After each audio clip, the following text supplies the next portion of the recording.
Artıq neftə blok qoyuldu, qaza blok qoyuldu. Artıq vəziyyət dəyişdi. Ölkə ancaq cərmələrlə yaşayır.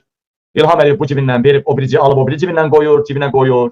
Artıq təzəcə alınan kamazlar 5-10 il bundan qabaq alınan kamazlar artıq satılır. Sual ortaya çıxır.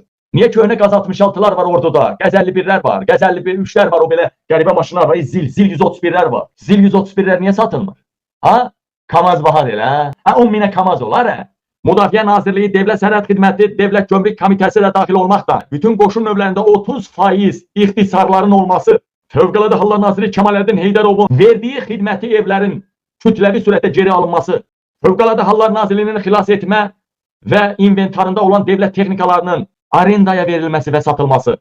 İndi isə Müdafiə Nazirliyinin hərbi texnikalarının satışı bu sıradan bir hadisə deyil ha.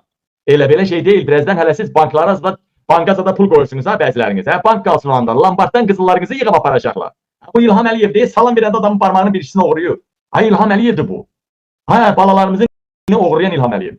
Ha balalarımızın daşıyıb satan İlham Əliyev. Neftimizi, qazımızı, sərvətimizi satan İlham Əliyev. Azərbaycanın göyərçinlərini də tutub ərəblərə, ərəb ölkələrinə satırmışlar. Ha bu mırdar olmuş virusdan ölən, xəstəlikdən ölən heyvanları gətirib Azərbaycanda sattıran İlham Əliyevdir. Azərbaycanın isə gözəl, iri buynuzlu, xırda buynuzlu heyvanlarını isə müqabilə bağlayıb ərəb ölkələrinə satan göt verəndi bu İlham Əliyev. Baxın, ay Azərbaycan, bir dəfiyə bazara 50 dənə kamazı birdən meyitxanaya, ölüxanaya doğranmaq üçün göndərilən Müdafiə Nazirinin kamazları, 50 dənə kamazları. Nə deyirsiniz indi? Bu 50 dənədir. Qubada, sən qaxda və yaxud Tovuzda, sənin alma bağın var, fındıq bağın var. 2 ton fındığın var, ya 5 ton alman var. Birdən-birə 5 ton bazara çıxardırsan? Yox. Hər dəfə 50-100 kilo çıxardırsan, elə deyil mi? Ay sağ ol. Ala baxın, ay millət. 5 manada görə saytlarınız barbar bağırırdı. Rast Müdafiə Nazirliyinin bu təzə kamazlarına köhnə damğası vurub satajıydınızsa, doğratdırıb satajıydınızsa, xeyr ola, niyə bunu xalqdan gizlədirdiniz? Hərbi texnikalarının satışına başlayıblar. Çünki rejimin sonu çatıbdır. Bu yaxın vaxtlarda üsyan, inqilab olacağını bilirlər, ölkəni batırdıqlarını bilirlər. Artıq bunlar qazanın dibini də seyirib qaçmaq istəyirlər. Təzə kamazlar var. Belə bir artıq 40-50 dənə 3 moslu kamazlarımız gəldi. Bundan hamısı satışa çıxdı. Kim istəyirsə gəlmiş mələkə saxlayın. Bu hamısı satışa çıxdı. Təm təzədir. Bəlkə bir 40 dənədir. Baxın. Bundan hamısı satışa çıxdı. O belə qədər alıb istəyir. Heç nə qədərdir gəldi. Gəl qaqa pulu uzay tapar.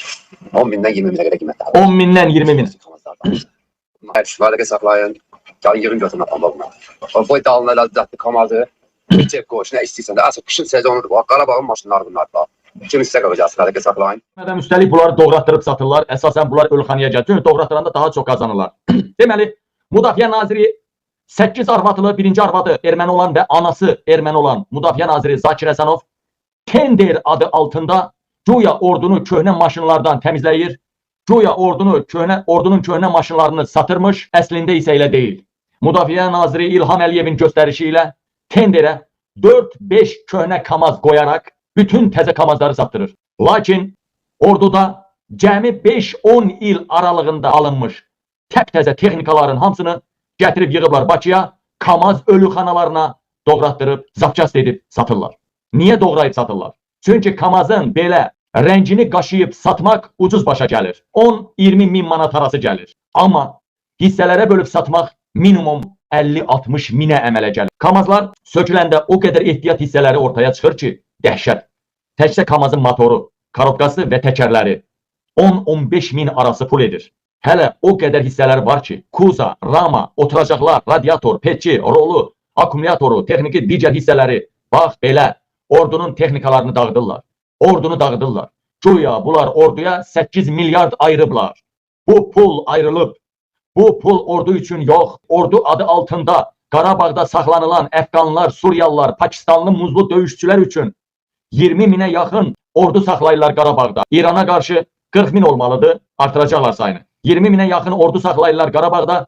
İllik bu orduya, illik 2 milyard dollar pul xərcləyirlər. Qalan pullar da İlham Əliyev Çinə özünü yaxşı göstərmək üçün oradan bahalı hərbi texnikalar alır.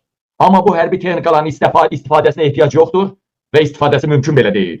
Bizim regionda bu texnikaların hansısa böyük ölkə ilə döyüşməkdə, döyüşə girməkdə mümkünatı belə yoxdur. Biz böyük dövlətlərlə döyüşənmərik, bir Ermənistandır. O böyük texnikaların, yəni raket sistemlərinin də Ermənistana ehtiyac yoxdur. Sadəcə paradda göstərib İlham Əliyev belə özünü belə necə deyərlər, şişmək istəyir.